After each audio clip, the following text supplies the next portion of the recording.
California dreaming about you. Hey, what is up everyone? My name is Richard and welcome to the crypto community. Today I will be talking about EOS or EOS or EOS or however you want to pronounce it. Before we get into it, don't forget to subscribe for more content like this.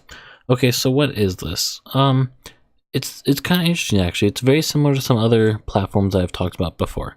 So I've talked about how Ethereum, it's used for dApps or decentralized applications, where it's, it's application, basically any kind of application, a game, software of some type, a generator of names, whatever it could be, right?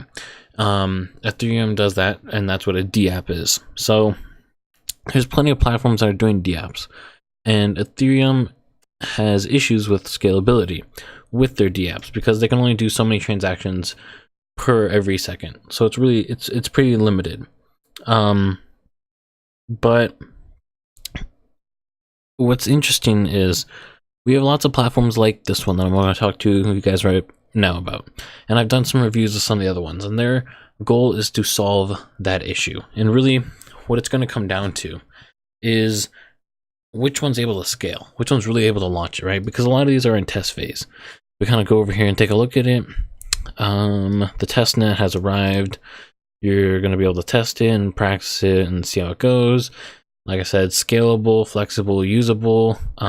This one, same with a few of the others, really focus on making the creation of advanced projects and advanced decentralized applications to be simple. So they want to make it as easy as possible. And I'm not too knowledgeable about coding and all that, so I'm going to try and explain it the best that I can. But with Ethereum, you have to use a special code. So yeah, you have to use a special code to be able to use the Ethereum platform to make applications. But the goal of this is to use it as normal readable code. So I'm guessing that would mean like Java and those kind of codes, where it's a lot easier to use and more commonly used, so a lot more people will be able to create applications. And that's kind of what I understand from usable, and some other stuff like, yeah, I mean, you can kind of take a look at that. But yeah, so that I've heard about that. There's going to be database management. Like I said, it solves the Ethereum problem of scalability, which is a big one that a lot of these are trying to solve. And it's really going to be a race to who's able to go out of the test phase or the test net and able to officially launch, officially get their product out there for the masses to see.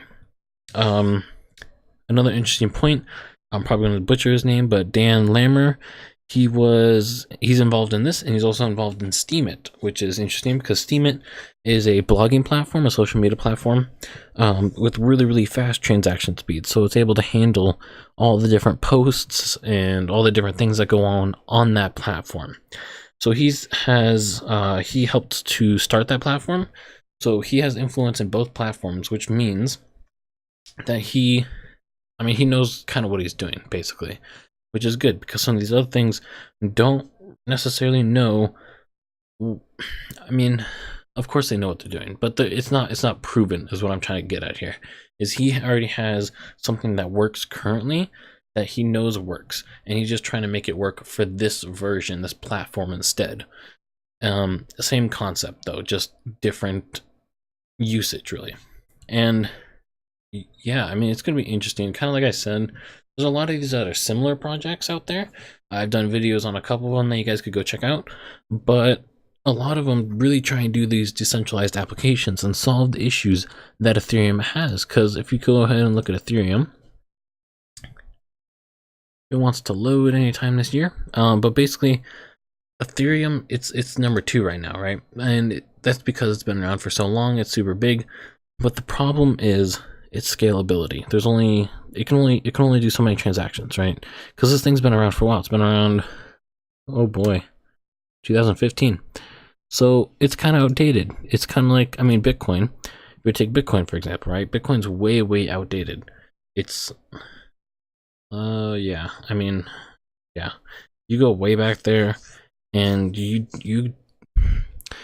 I mean, you're really dealing with old technology is basically what I'm trying to get at here. Is you have older technology with Bitcoin, and then Ethereum's newer, but it's still kind of old. And then you got like Ripple, which is very new, and it really helps with those transaction speeds. Now Ripple's for a different purpose, but things like EOS or EOS will potentially take over Ethereum, and one of them will. I mean, that's just guaranteed. Within 2018, most likely within 2018, one of these alternatives will take over Ethereum. And the real question is, which one is it going to be, right? Which one's going to be really successful? And there's quite a few of them that are really up here. This one's ranked 9, a lot of them up there and ranked, top 20. And it's, like I said, it's really going to come down to is which one's able to really get out there and get people on their platform first. And that will be the one that really succeeds and takes home the crown and will get us to Ethereum's market cap. So right now, let's see. Yeah, Ethereum's, let's just say 80 just for easier numbers. And EOS is down here, let's just say 6. So I mean, you're looking at more than 10 times, almost 12 times your money right now. And that's not, insignificant. That's really, really good to see. So it's basically things like this that you got to look out for, right? Is that it has the potential to take it over, but that doesn't mean it will.